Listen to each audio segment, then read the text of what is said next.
Нравилось мне, что меня называли сосиской. Я ругаться с людьми не умел, и сосиской быть не хотелось. Я их даже, представьте, не ел, лишних сходств никаких не имелось. Ну зачем называют сосиской меня? Мне же стыдно и очень обидно. И от этого слова в душе плачая, только внешне вам это не видно.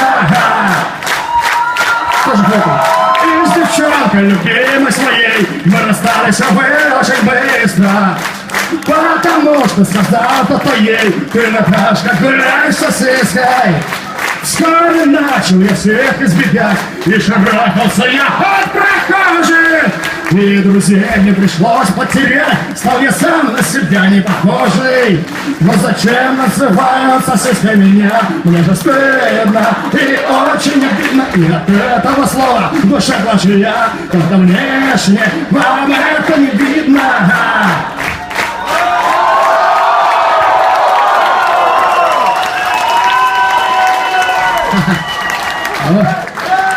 Виртуальное общение.